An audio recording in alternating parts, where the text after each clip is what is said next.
Hello नमस्कार. All exam कट्टा या ऑनलाईन प्लॅटफॉर्मवर भविष्यातील सर्व प्राध्यापकांचं सहर्ष स्वागत. मित्रांनो, एमपीएससी जाहिरात क्रमांक 114 115 याच्यामध्ये आपण बघितलं असेल जे सहाय्यक प्राध्यापक आणि अधिवक्ता परीक्षा जी आता 4 जुलै 2026 ते आज म्हणजे 9 ऑगस्ट 2026 पर्यंत झालेल्या प्रश्नपत्रिकेचं विश्लेषण आणि विद्यार्थ्यांची पुढील रणनीती किंवा विद्यार्थ्यांनी जे मनोगत व्यक्त केलेले आहेत त्या विषयावर आपण या व्हिडिओमध्ये सविस्तर चर्चा करणार आहोत. बघा, महाराष्ट्र लोकसेवा आयोग अर्थातच एमपीएससी अंतर्गत सहाय्यक प्राध्यापक व अधिवक्ता पदभरतीसाठी परीक्षेच्या पार्श्वभूमीवर आज आपण याविषयी बोलत असताना 4 जुलै 2026 ते 9 ऑगस्ट 2026 पर्यंत जर आपण बघितलं तर इंग्रजी, फिजिक्स, अर्थशास्त्र, समाजशास्त्र, गणित, तत्वज्ञान, मानसशास्त्र अशा अनेक जवळपास 17 विषयाचे प्रश्नपत्रिका झालेल्या आहेत. तर विद्यार्थ्यांच्या अकाउंटला देखील उपलब्ध झालेल्या आहेत. तर या काळात अनेक विद्यार्थ्यांनी माझ्याशी प्रत्यक्ष फोनद्वारे संपर्क साधला. त्यांच्या अनुभवावर, त्यानंतर गुणावर आणि प्रश्नपत्रिकांच्या स्वरूपावर आधारित काही महत्त्वाचे निष्कर्ष आपण पाहणार आहोत. मात्र एक गोष्ट सुरुवातीला स्पष्ट करतो की हा अंतिम निकाल नाही. तर प्रत्येक विषयाचा क्वेश्चन पेपर भविष्यातही जे आता या महिन्यामध्ये ऑगस्ट आणि 3 सप्टेंबर पर्यंत परीक्षा होणार आहे त्यामध्ये हाच पॅटर्न राहील असं नाहीये. पण जे आतापर्यंत जे प्रश्नपत्रिका झालेल्या आहेत त्यानुसार तर विद्यार्थ्यांच्या फीडबॅकवर आधारित हा अंदाज आहे.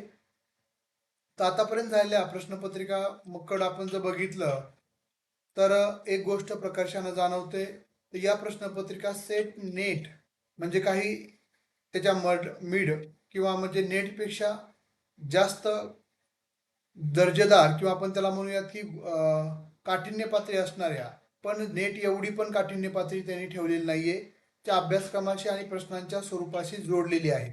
पण प्रश्नांची जर मांडणी केलं त्यांची काठिण्य पातळी, विद्यार्थ्यांची आकलन क्षमता जर आपण पाहिली तर बघा, विद्यार्थ्यांनी सांगितलेल्या मतानुसार आणि मीही 4-5 विषयाच्या प्रश्नपत्रिका पाहिलेल्या आहेत. त्यामध्ये 20% प्रश्न हे अतिशय सोपे आहेत. जसं की सेट नेटला यापूर्वी विचारलेले जे तुम्ही प्रिव्हियस इयर क्वेश्चन पेपरमध्ये पाहिले असतील अशा पद्धतीचे 20% प्रश्न होते आणि सेटनेटच्या मागील प्रश्नपत्रिकावर आधारित होते. ते थेट ते ज्ञानावर, संकल्पनेवर आधारित होते, नॉलेज बेस्ड क्वेश्चन होते. तर दुसरी बाजू म्हणजे 60% प्रश्न हे आकलनावर, अंडरस्टँडिंग बेसवर होते. त्याच्यामध्ये काही प्रश्न लेंदी पण होते.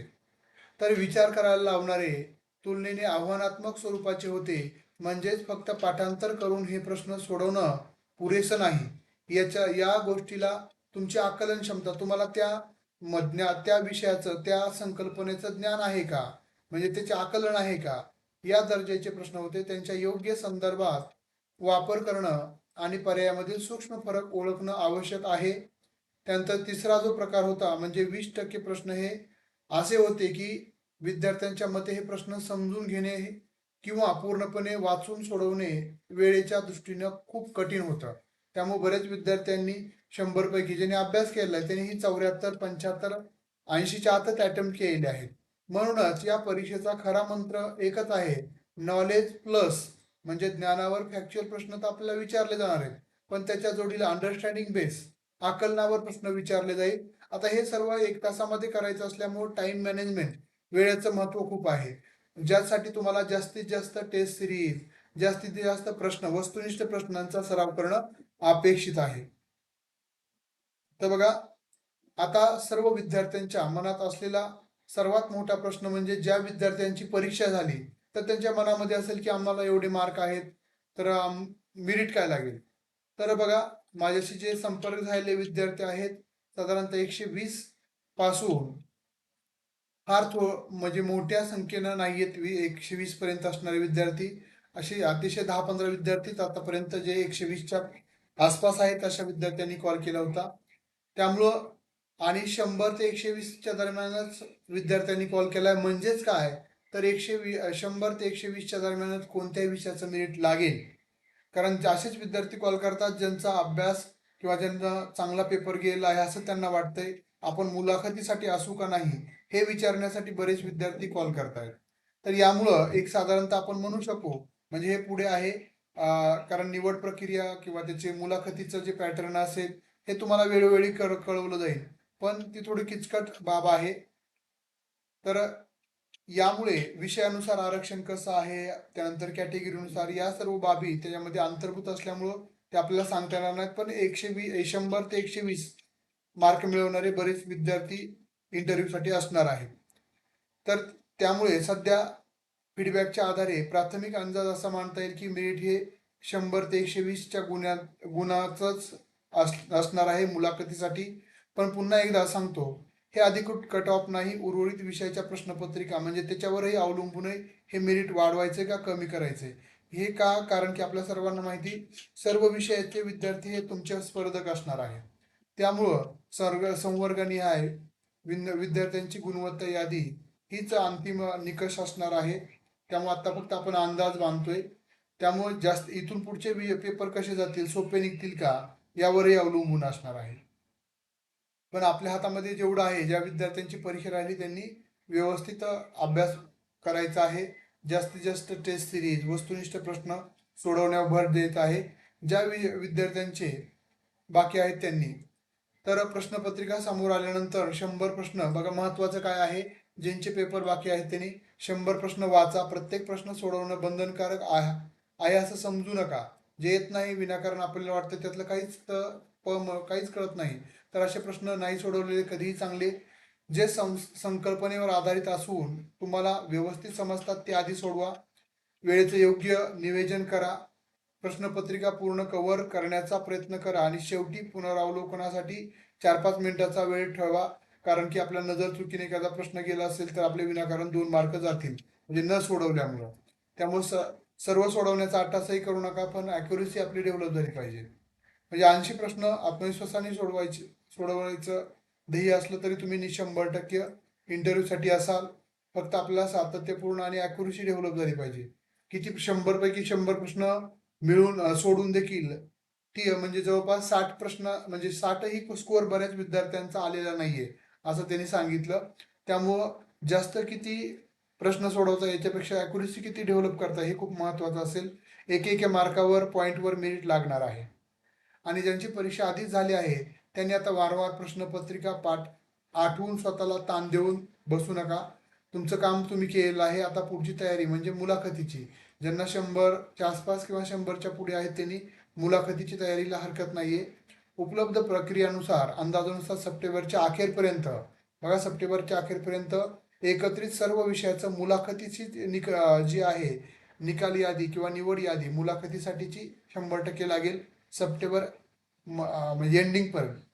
आणि मुलाखतीची जी प्रक्रिया आहे ते आपण म्हणूयात की ऑक्टोबर-नोव्हेंबर या महिन्यामध्ये होईल, पण निकाल हा नोव्हेंबर-डिसेंबरच्या आतच लागेल असाही एक अंदाज आहे.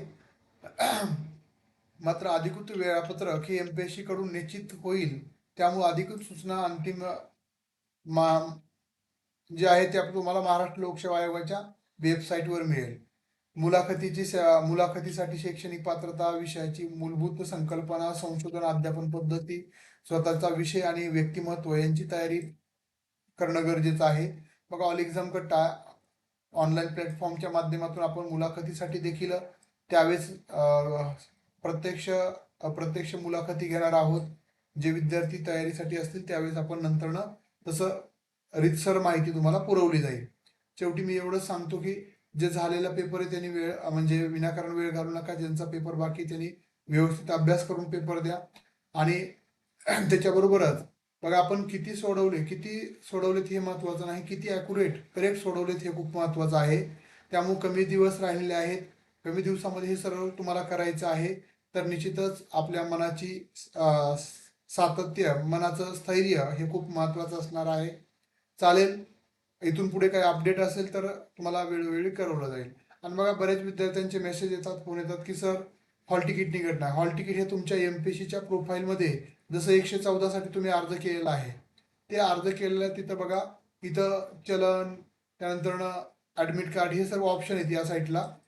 म्हणजे तुमचा हा फॉर्म भरलाय असं आपण गृहीत धरूया, तर इथं ऑप्शन आहेत. फीड पे म्हणजे फीस पे केलेली हिस्ट्री, त्यानंतर चलन, ऍडमिट कार्ड, याच्यावर व्ह्यू वर क्लिक केलं की तुम्हाला ऍडमिट कार्ड मिळेल. चालेल. सर्वांना इथून झालेल्या पेपर्सचे विद्यार्थी त्यांनी मुलाखतीची तयारी करा, ज्यांना 100 ते 120च्या दरम्यान स्कोर आहे आणि ज्यांची परीक्षा बाकी त्यांनी सातत्यपूर्ण टेस्ट सिरीज सोडवा. त्यानंतर मुलाखतीची तयारी पेपरची जास्तीत जास्त वेळेचं नियोजन करण्याच्या दृष्टिकोनातून तयारी करा. ऑल एक्झाम कट्ट्यामार्फत इतिहास, त्यानंतर मराठी, त्यानंतर राज्यशास्त्र आणि केमिस्ट्री या विषयाच्या संपूर्ण मार्गदर्शन कोर्स आणि टेस्ट सिरीज उपलब्ध, ज्यासाठी तुम्हाला ऑल एक्झाम कट्टा ॲप डाउनलोड करावं लागेल. भविष्यात मुलाखतीसाठी देखील आपण सर्वजण भेटणार आहोत. अभ्यासासाठी खूप खूप शुभेच्छा. सातत्य ठेवा आणि व्यवस्थित परीक्षाभिमुख अभ्यास करा. निश्चितच तुम्ही यशस्वी व्हाल. धन्यवाद.